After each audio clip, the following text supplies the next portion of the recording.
Two cats, one girl today on the Nine Lives podcast. Welcome! I'm your host, Crazy Avey, aka Anne-Marie Avey, and I got two kitties. I'm in a little kitty sandwich. Yum, yum, yum. Yum, yum, yum. If you could see this on YouTube, you just see both of them on each side of me getting real good pets from me, and it's a delight. It is a pleasure and a delight. Well, welcome to the Nine Lives podcast. I'm glad you're here. We've got lots to discuss. My voice is a little hoarse today because I went to the Beyonce and Jay-Z concert last night, and I basically sang the entire time, and I have no shame in that. In fact, there were people like turning around, and I was like, why aren't you singing? You're seriously just sitting here politely at a huge concert? Absolutely not. You should be singing along. But yeah, bye, Pee-Pee. Papa left. The belly's still right here by my side because she's loyal. These hoes ain't loyal. She's such a good kitty. Anyways, yeah, I went to the Beyonce Jay-Z concert last night. It was so good. And I actually never saw Jay-Z in concert before. And I got to say this. So Beyonce is everything. We know that. We know how talented she is. And sometimes people tell me like, Jay-Z, like as a joke, Jay-Z's just there. Like everyone really came to see Beyonce. And it's like, there's a part of me, okay, bye bellies. I love you. Thanks for stopping by. Now they're left. Well, I'm glad to have that sandwich for just a short amount of time. It was very exciting. But when you go and see concerts like with Beyonce, you expect the best. I did. It was fantastic. It was great. Very well thought out. The imagery was great. And sometimes people talk about Jay-Z, like Jay-Z's just there. Like, you know what I mean? He's basically Miss Beyonce. And I was with my friend Kareem, and he, I don't think like cares for Jay-Z's style of rapping that well. But I gotta tell you, like, I really enjoyed Jay-Z. Like, I had never seen him in concert before. I know several of his songs. I have a few of his albums. And I just gotta say, like, he held his own. I don't know who the fuck else could go toe to toe with Beyonce. Like, you know what I mean? Especially a male. Like, I don't really know anyone that could do that. And I gotta say, like, fucking Jay-Z, like, held his own. You know what I mean? Like, there's, and what I noticed too in the crowd was like this beautiful thing of like masculine and feminine energy.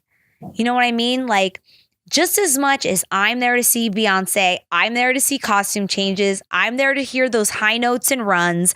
I'm there to like, irreplaceable, like all that kind of shit. Like my voice is so gone. But I was like singing all that stuff with her. I also, when Jay-Z come on, just as passionately, like I got excited too. Like I started singing, fucking with my click, click, click. Like I started to get into all that kind of stuff, right?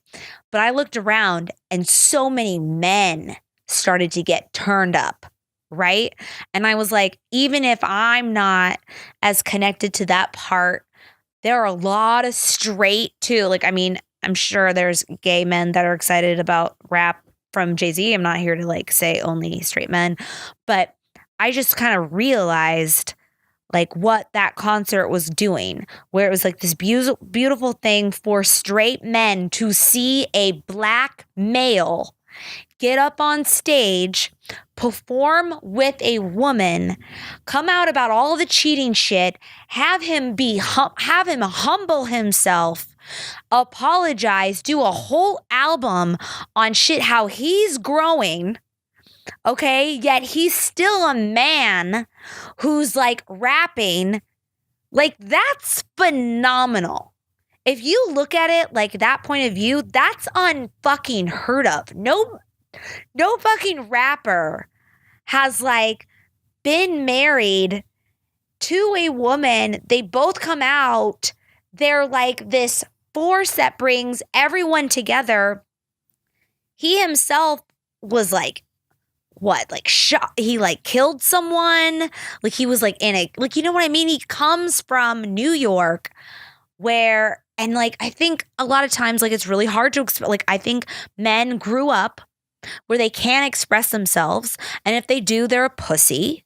And if they show, you know, and if they do what their wife says or, you know, express themselves in any way or apologize, then he's a pussy. He's whipped. You know, he can't really stand on his own. And I love that their whole thing is like, everything is love. That's the album title. But like when it opened, it was like, this is real love. And their whole set list and what they came out through, like they had their songs together and then they had their individual ones, but like everything was designed around this concept that they fell in love, right? Just me and my boyfriend down the ride to the fair again. It's me and my girl, like that song, right? You start off with this kind of like, it's ride or die. Then it goes into this cheating thing, right? Then it comes back out where like it's all through their music. Like they both have written music where he's a player. She's, you know, gonna go be single. She's like, you know, it's like, it's fascinating. I'm saying all this because I love it at the beginning. They were like, this is real love. Real love is where you come through these challenges and then you grow even deeper. You can either separate, which is totally fine. There's no shame in that. But to stay in a relationship and then still tour, still have albums out, you each say your side of the story, and then you still come together for everyone in this world to come and enjoy your show through all your struggles and your successes is fucking powerful as shit. And it's kind of, it's crazy inspiring. And it's this beautiful Black couple on top of it.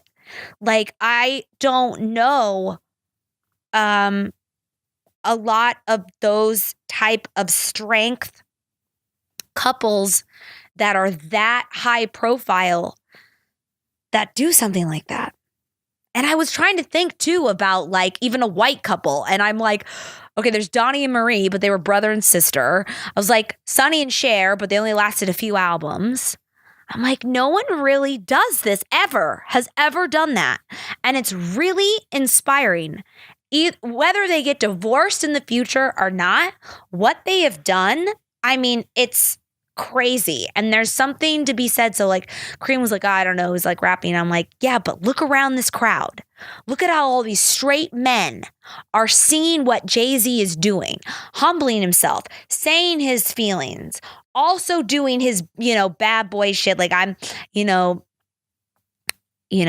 his pimp songs are like whatever, you know, so great. So many great songs that he has, but also saying he's sorry. Also saying, I'm a family man. Like there were so many images on the backboard of like him holding his two, you know, you see women holding their babies a lot, right? But you saw images of him also holding them two babies on his own.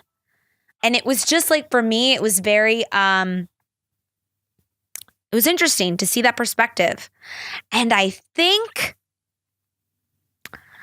feel like that is something that needs to be acknowledged, that just as much as women are out here standing up for themselves, being more independent, you know, walking away from unhealthy relationships because we don't need it, you know what I mean? Putting our foot down when we need to, you know, not accepting these society and what has been pushed in our face for so long, which is to be quiet, you know, don't be disruptive and all that kind of stuff. You know what I mean? Just as much as women are stepping up into their own power, I feel like we need to acknowledge that men are on the same path but differently. Stepping up into their emotional power. Stepping up into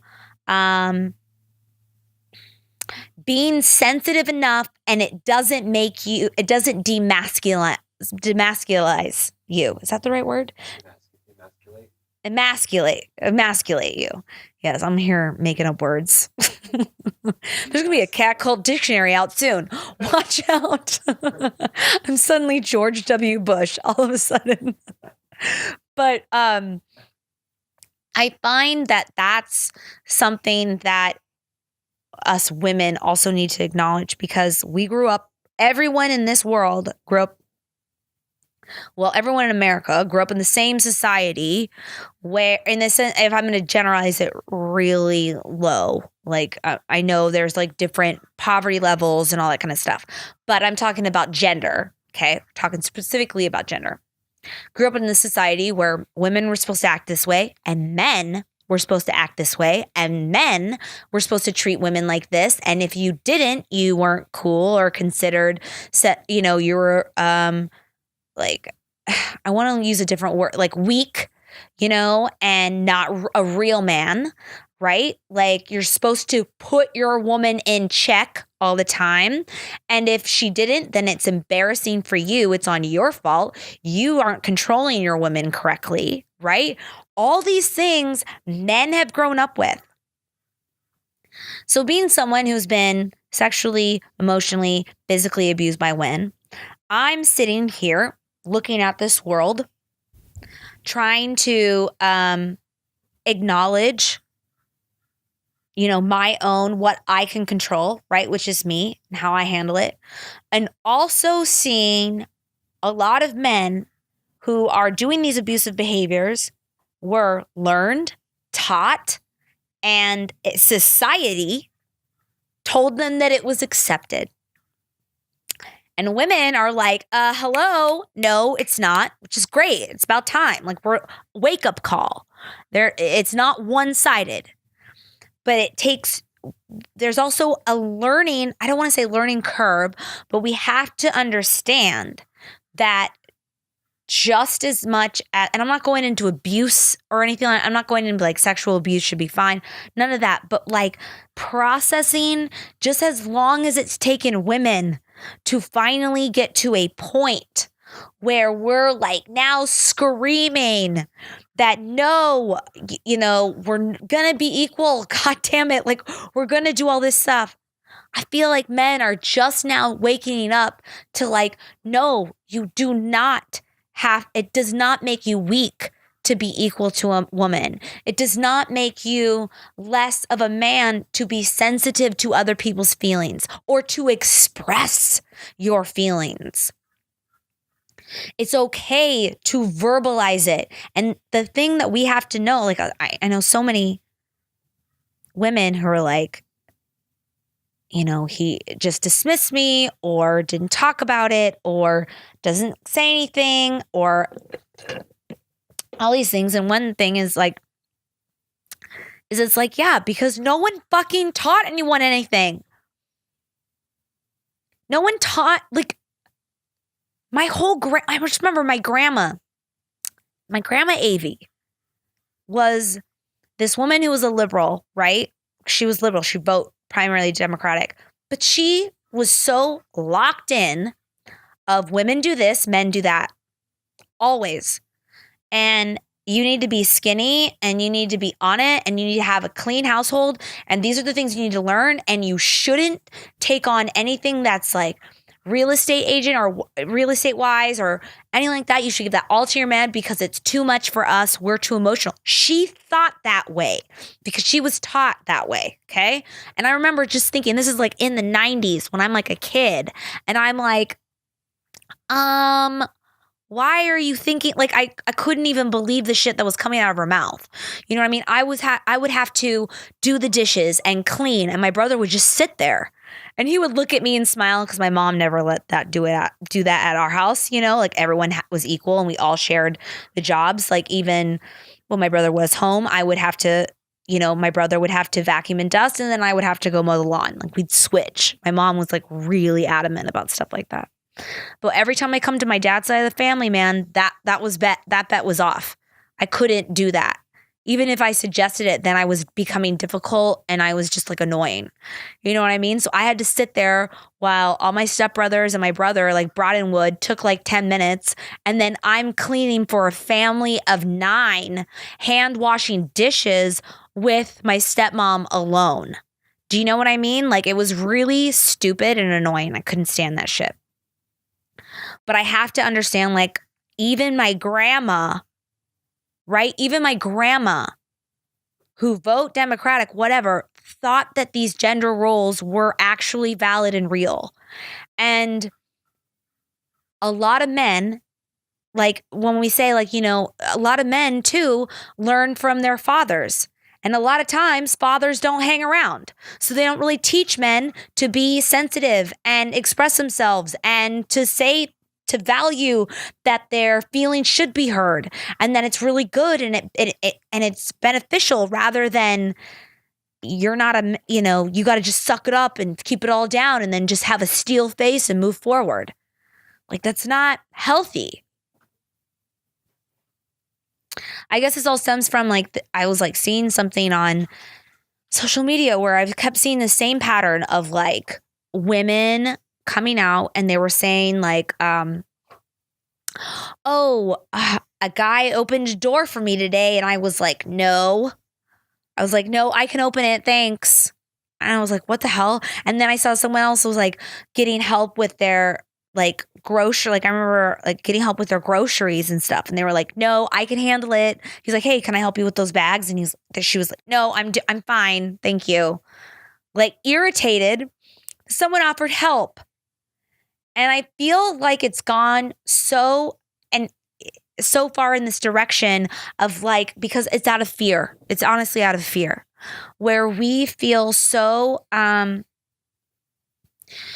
sometimes when you've been through a lot of trauma and you've been through a lot of abuse, you make sure that it's never going to happen again. Right? So you go to every fucking length to make sure it's never going down again. So guess what? I'm going to do everything myself. I'm going to prove this.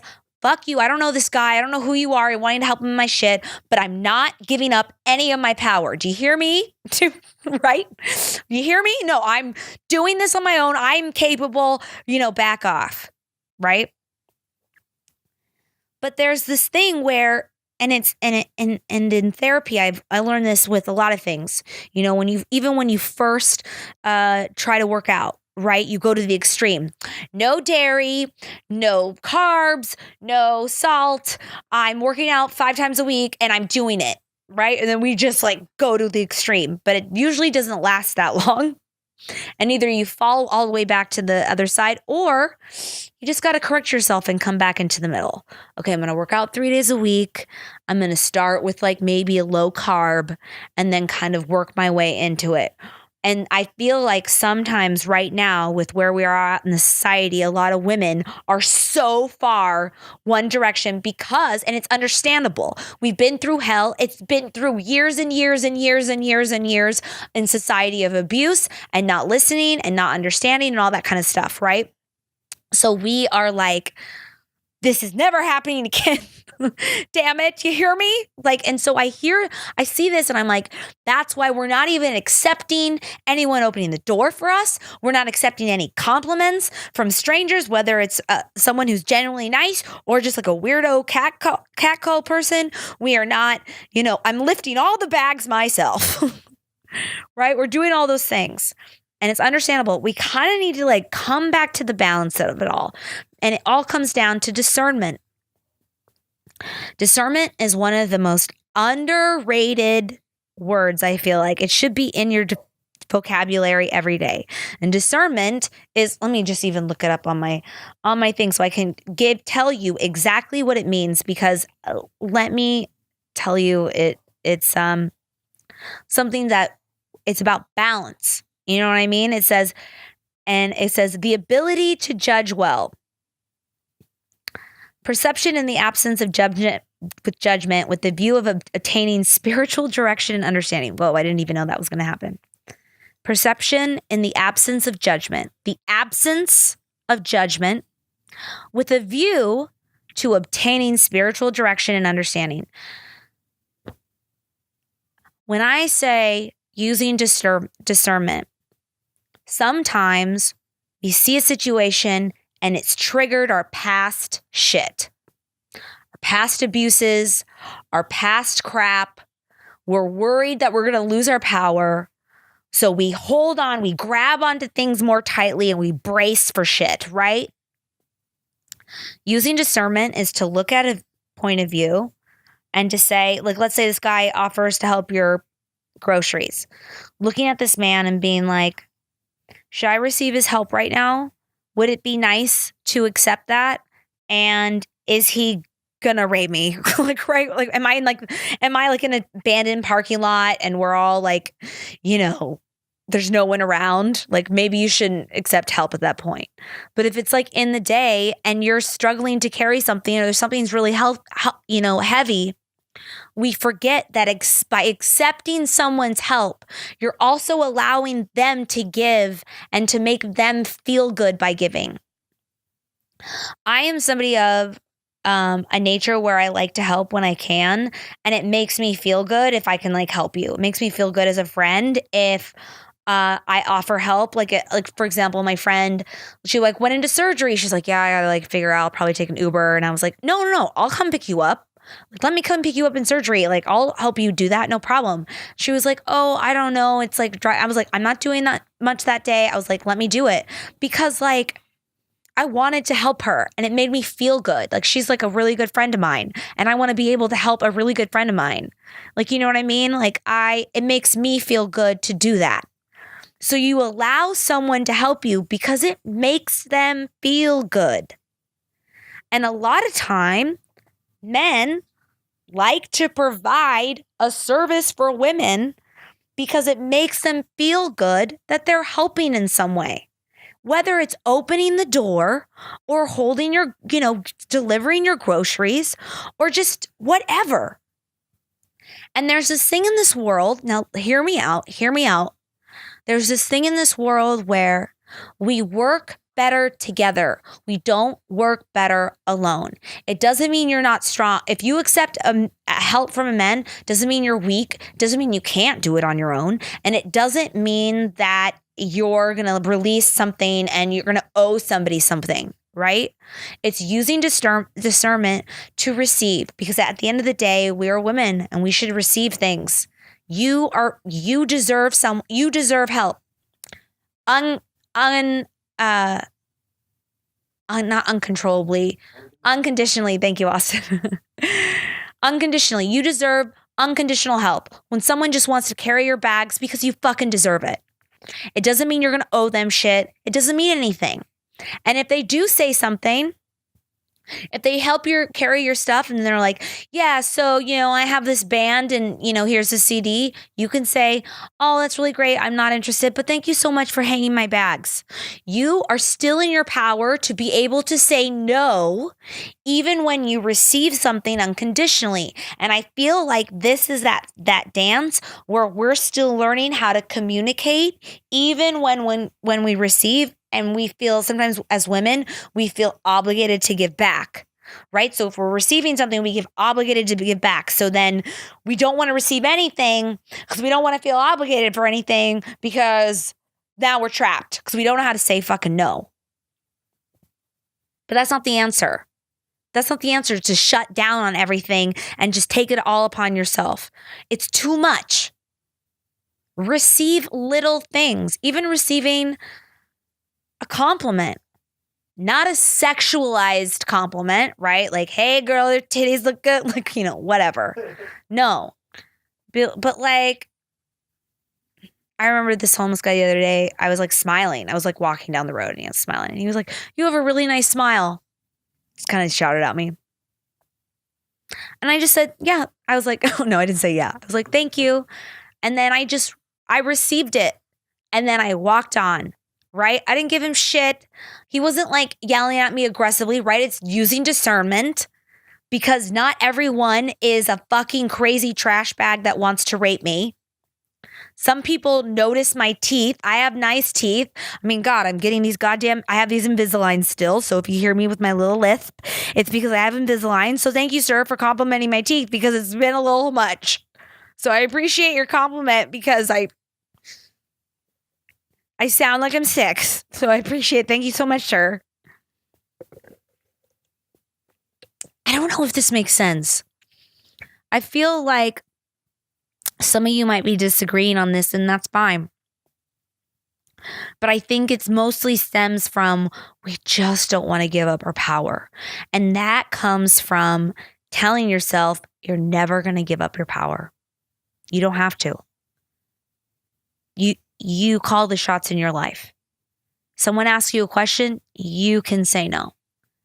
Someone offers something, you can receive it. They want something for it, then you say, no, thanks. You can still say that. And I feel like there's like this huge worry on us.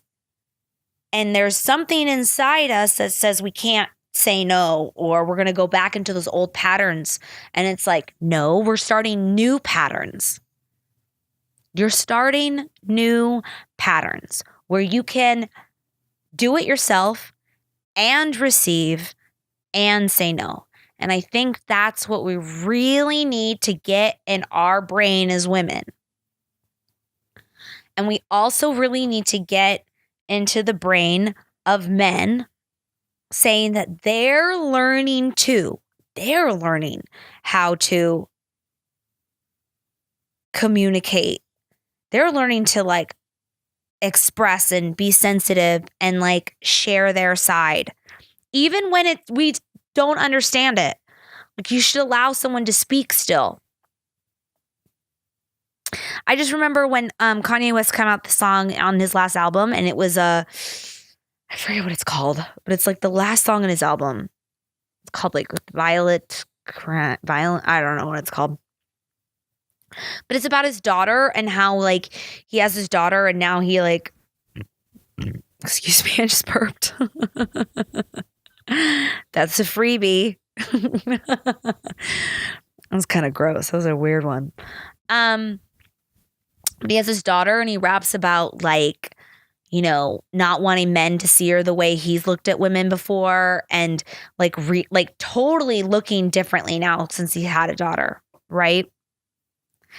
And so many women came out and were like, yeah, Kanye, like you shouldn't be looking at women that way. Welcome to how women think, blah, blah, blah, blah, blah, blah, blah, blah, blah, blah, blah, blah. Like was upset that he wrote about it. And I was like, are you guys kidding me? I was like, this is a man expressing himself, now understanding what it's like since he has a daughter. He was an only child with one mom, no father figure. What are you doing? I'm not saying you have to like Kanye West for all the other shit he's talked about. We don't have to do that. But in this instance, it's like, can a man grow? Are we allowed to develop? If we're allowed to develop and like learn who we are inside and step up and say our truth, so should men. And thank God. And that's what happens with so many people who have kids, by the way. You have kids, changes your life forever. Don't we hear that all the fucking time? All the time. And thank God he had a girl. Thank God he was able to change. Thank God he's able to look at life differently. Thank God he's able to like see it from a different perspective now. That is the beauty of having a kid. Hello? Can we not like give men that growth? It's like we expect everyone to be born with all the knowledge of emotional intelligence. You guys are that's insane. That's insane. No one is born with emotional intelligence like that. No one. We also know you're not born with being a dick. You're not born to being, you know, a narcissist. Well, kids are kind of narcissists. You're not born with being an abuser. I'll say that. And I guess the Beyonce and Jay-Z concert last night, I just was like, wow, this is literally masculine and feminine working together and showing how beautiful it can be. And I'm all about women's rights. I'm all about business, like, the scale was tipped for so long, in the men's favor. And so like to have this stuff for women is like so great. But I think what's even more exciting is for men and women to work together equally, like on the same playing field, rather than just women or just men. Like to come together. Isn't that what's supposed to happen? Like, isn't that like it's the yin and the yang, right? It's that beautiful circle intertwining in both. And I saw it last night and I thought it was absolutely beautiful and stunning. Oh man, I totally went off on that. By the way, Jay-Z was wearing a cat jacket. And I got really excited. Like on the back was like this big cat eyes and mouth and like the thing. And it was like black. And I think it's supposed to be like a Black Panther kind of jacket. But it was all like gemmed and jazzed up. And I was screaming. I loved it so much. I was like, oh man, that is a beautiful sight. But you guys know what I'm saying? This kind of got really deep, and I hope if you were listening to this, you finished and went all the way, because I feel like it's such a layered topic, and it's also such a sensitive topic, and we need to understand that, like,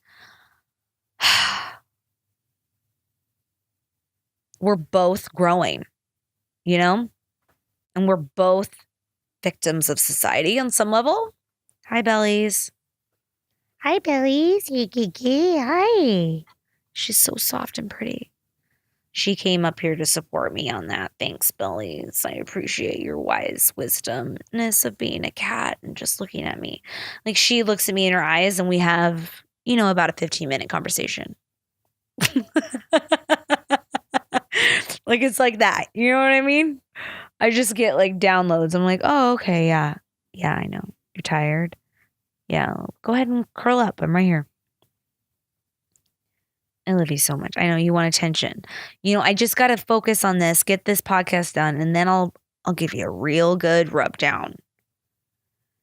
Anyways, I know that was like a crazy thing that I went off. By the way, we did cat shirt. We sold out. I started the Cat Cult t-shirt, made that happen, and we sold out this weekend. Which is so exciting. I'm making more. Let me know if I think I want to make mugs and like actual shirts for your cat.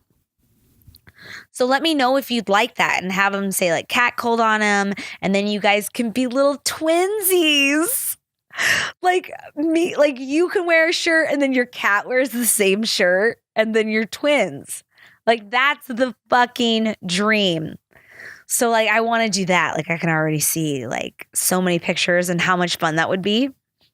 And then and I think that's what I want to do. So let me know down. Okay, great. We have like you can still go online and order stuff and they'll just be on back order. So we can, and I would actually really like if you still want to order stuff, go online and do so. And that way, I know for sure you want it in that size and you'll buy it or you can buy it right now and I'll make sure you have one coming in. And it's a little easier on but like it's an operation. We just got the Cat Cult factory here in my little 1-bedroom studio where we've got my technical producer, Austin, on my couch. And we're just living the Cat Cult dream. Slowly but surely, it's been quite a challenge. It's been really funny and fun. And we put cat hair on the shirt if you request. I don't know if you saw the latest video on Crazy Avey Land, but I made an infomercial for the Cat Cult shirt. And you'll see my brother too. He's in it. Everyone loves my brother. They say he's super hot, like whatever. He did used to model though. So I guess like, am I shocked? But he's also a huge cat fan. So if you go to Crazy Avey Land and you'll check out the Cat Cult infomercial, it's there and it's really fun. We had a good time.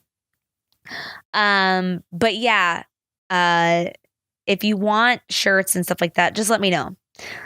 But yeah, we put those, cat hair on the shirts because this is the Cat Cult. And if you are a true Cat Cult member, you don't mind a little cat hair every once in a while. You know what I mean? It's just part of the gig. Also, by the way, speaking of like animals, in Australia, there was like this like deadly brown snake or something that crawled into the baby's crib like a little bit after it had its nap. And I was like thinking of this and I'm like, and it was like a poisonous brown, like it's like a poisonous snake. Like I don't really know what kind. It was like a brown snake. Is that a type of snake? I don't know. But it was poisonous. And it crawled into the baby's crib. And I guess it's not like a common snake or anything. So like how it got in there, especially like a crib or like whatever, is so bizarre. And it reminded me of the time. This is like really bizarre. It's not as serious, but like my mom, she like brought me into the bathroom one time. She's like, Anne-Marie, I have something to show you. She's like really serious. Anne-Marie, I have something to show you. Come here. And I was like, yeah. And she like brings me into the toilet. She like lifts the toilet up and she was like, the other day I sat down to go to the bathroom. And when I was finished and I sat up, a wasp flew out of the toilet. And I was like, what? She's like, yeah, I sat down and there was a wasp in there and it was waiting until I was finished and then it flew out. And she was like, and I was like, oh my God. I was like, okay. And she was like, yeah, so I just need you to check every time before you sit down on the toilet. That was like the whole thing. Like, I was like, okay, yeah, I'll check.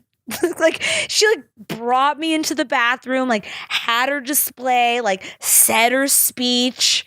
And I was like, it's all because you don't want me to sit on a wasp? I was like, okay. She's like, it's very important. I could have been stung. You could be stung. I'm like, I don't know if this is a common thing, Mom, but okay, thank you very much. I will always look before I sit my bare ass down on a toilet to see if there's any bees in there. Thank you. But it's like one of those things that's like, it's like my mom never even gave me the sex talk, but she like had a bee talk. Like, you know what I mean? And it's like, I don't know. It's just like really bizarre. Yeah, I never got the sex talk, by the way. I never was talked about, the birds and the bees, I guess. Maybe that was like to hint. I don't know what that would be, but my mom talked to me about actual bees, not about the birds and the bees and what you and I know. And it wasn't until I was like 19 and I had like a serious boyfriend. She was like, you use condoms, right? And I was like, I've been having sex for a while. Like, yeah, Mom, I use condoms. I kind of just figured it out on my own. Like, never really had the conversation. And my mom is like a good conversation person. I just don't know if she could just, I don't know. I don't know if I could have kept a straight face. By the way, I don't know what an appropriate age is to talk about it. Like, I feel like it'd be like kind of younger, like maybe around like 12 or 13 before. Kids have boyfriends younger than that, but like before it gets to high school, you have the talk then so that when they're in high school and like something's really going down, even though shit went down in junior high, I remember it was not me. I was more nerdy. I remember someone being like, you want to go smoke weed? And I was like, wheat? I thought they were talking about wheat. And I was like, what's wheat? You smoke wheat? How does that? Like, I didn't understand because I didn't really know what weed was. And people were like, God, like I was just like a nerd. I was like, what? It's like me. I was Austin. I was like how Austin is now when I was 11 and 12. I'm here. And I'm not. I'm blemished. That's so funny. But yeah, it was interesting. Yeah, I never got the sex talk or like talked about my period. I remember my friend called me one time when she got her period. By the way, I got my period at church camp. And that was a Lord have mercy moment. I remember I was with my cousin and I forgot. I thought I forgot what a period was or something. Like I half listened to it. My mom never explained anything to me. She never brought it up. Even like when I went in school and talked about, I was like, oh yeah, we learned about this today. She was like, oh, okay. She herself never talked to me. Right. And so I remember I got my period. I was with my cousin. I was in the bathroom stall and I wiped myself. This is probably going to get really gross. And then I was like, what the heck? I'm bleeding. And I showed my cousin Betsy under the stall my toilet wipe. I was like, Betsy, I'm bleeding. And she was like, oh my gosh. She was like, gross. She's like, oh my God, Emery, you have your period. And I was like, I do? I was like, what? She's like, yes, we have to say to the camp counselor that you have your period.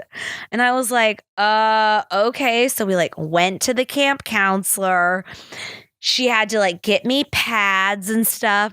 Then everyone in my bunk found out I started my period and they were all asking me questions and they were asking me do you feel more like a woman, blah blah blah. And I was like I don't know, I never looked at getting your period as becoming a woman and you're really into this part. My mom never talked to me about it. I just looked at it as very I guess I'm my period now. And I remember we were all praying because this is at fucking church camp. And we all had to hold hands in our little bunk room before we went out to the big area.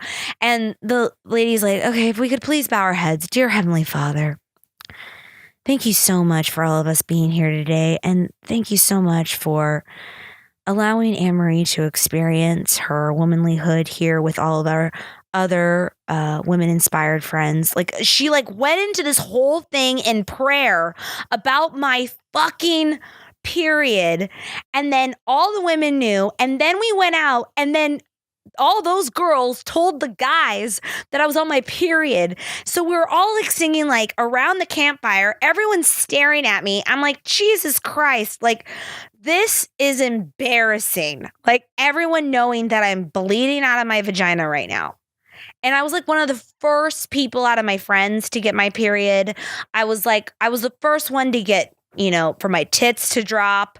It was it was so awkward. I remember being the first one to get a training bra. And so when I got it, they were like, oh my God, you have a training bra? And I was like, yeah, I got a training bra. I was like, jeez, this is so uncomfortable. I was one of the first to go through all that shit, And I didn't have any sisters. So it's not I could go talk to my sister. And my mom, was like, yeah, it's time you get a training bra. She wasn't really delicate about it. She just kind of, I don't know. She wasn't very communicative with the womanhood stuff that well until even shaving my legs. My aunt had to come over and teach me how to shave my legs because she was scared. She used to nick herself all the time. So my mom was very uncomfortable with it. So I had to do a lot of self-learning on my own, which I kind of had to do my whole life. But it's interesting how, I don't know, how I hear and then when I heard my best friend, one of my best friends at the time, she got her period, she called me up on the phone and told me. You know what I mean? I didn't call anyone. She called me up on the phone, and she was really serious. She's like, I got my period today. And I was like, yeah. I was and she's like, well, it's she's like, do you have yours? I was like, yeah, I got mine 4 months ago. I was kind of and are we supposed to be telling each other? I didn't know that, She was like, yeah, it's we're women now. We're officially women. And I still was all righty. How's your summer going? I didn't know what to say. I was like, are we supposed to be celebrating this? Because I'm pretty sure I'm bleeding and I'm in pain. So is this a celebration? I don't get why we're celebrating pain. I remember also walking fast paced around my apartment because my cramps were hurting so bad. And my dad had instilled in me that taking any ibuprofen was really bad for you. And so I was trying to walk off my cramps. I was like, Mom, She's like, Amory, just take a couple ibuprofen. It'll help you. And I was like, it was like my second or third period at this point. I was like, no, I'm not supposed to. Dad said, and I'm like pacing back and forth. And she was like, Amory, your dad's never had a period. She's like, take some ibuprofen. I was like, oh. I was like, all right. I was like, yeah, I guess my dad hasn't had a period. Like, it was the first time that I realized I was going through something that my dad would never go through. Like, you know what I mean? I never even thought of that. And I was like, okay, yeah, I guess I'll take some ibuprofen. And then it went away and I was like, wow, that's magic. Fucking give me all the ibuprofen every day. Like, shit. It's just so funny. You know what I mean? Like, that's what I'm saying, though. Like, everything is learned. Like, it's not assumed. I didn't know everything about periods. Even when I went in and we were taught, I remember being in 5th grade and we're learning shit about periods and tampons. And we're all kind of giggling and like all the men are separated, right? They're taught about wet dreams and we're taught about tampons and stuff. What, Austin? I was not taught about Austin said he was never taught about wet dreams. And I was like, right, because you're homeschooled. So wait, when you had a wet dream, what happened? Did you talk to anybody about it? You didn't even talk to your dad about it. Oh my God. Right. So this is the thing. You just have it. And what did you think about it when you had them? I was so embarrassed. You're so embarrassed. Yeah. So you just like kept it inside because you're like, I'm an idiot or something, right? Really talking about sexual fantasies at all. Right. With anybody. Right. Well, of course, because you're close to your mom. How can you go to your mom about that?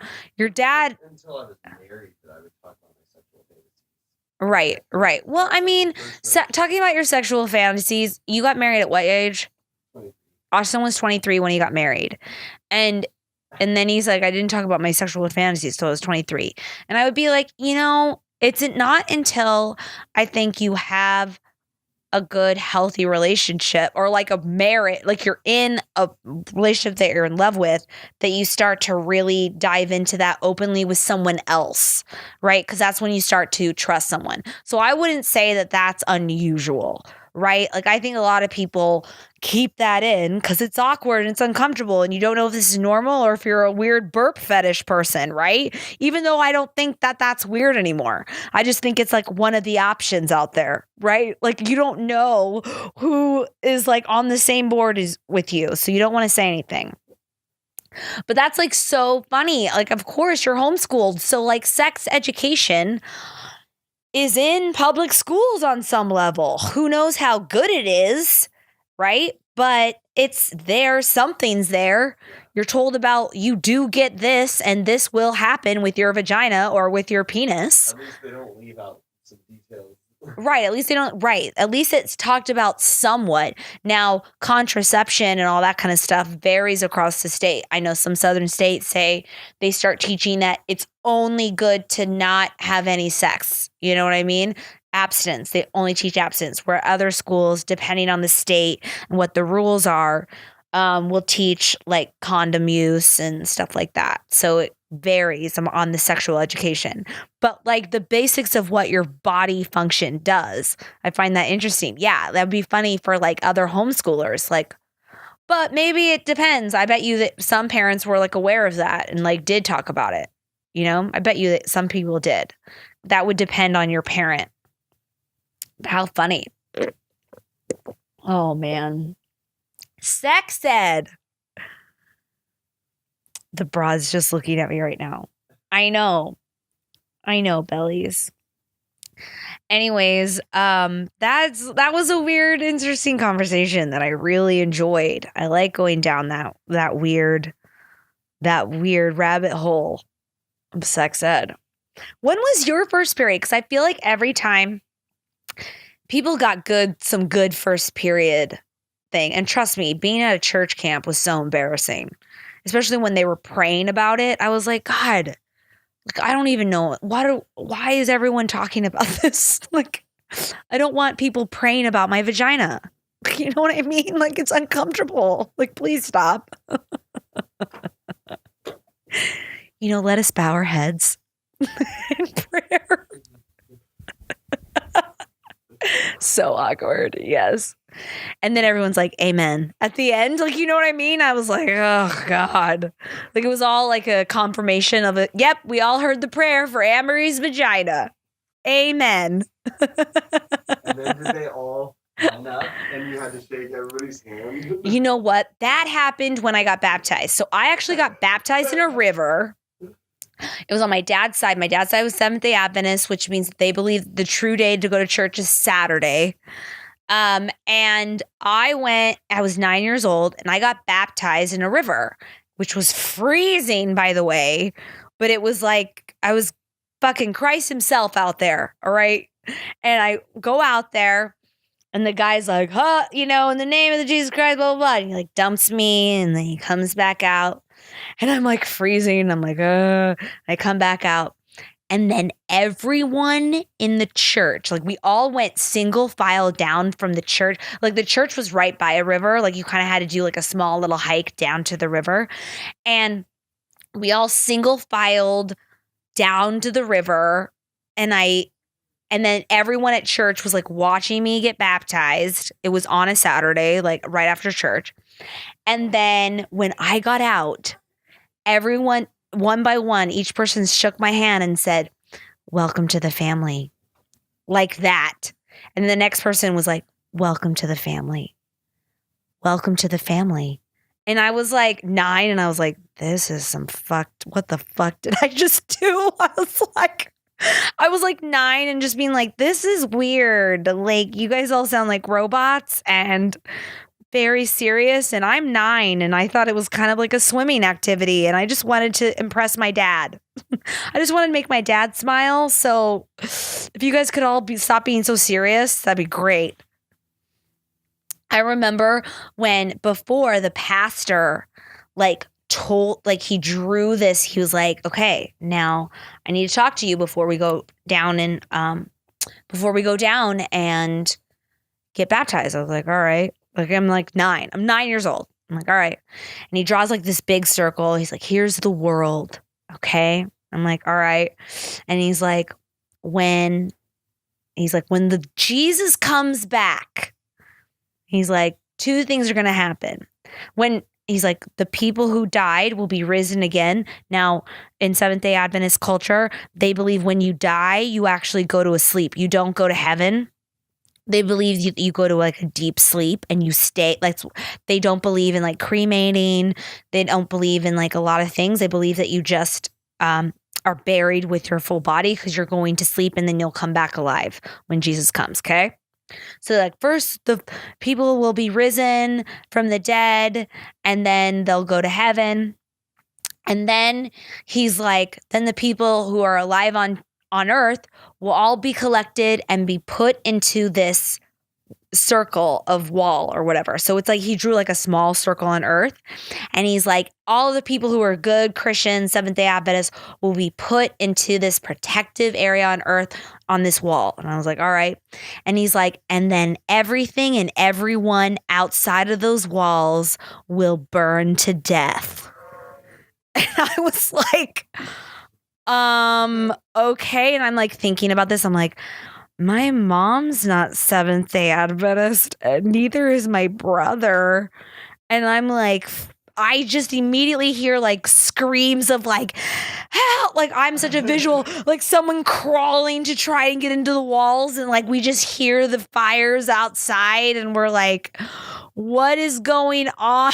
Like, and it's to purify the land again. Like before there was the flood and now there's going to be a fire.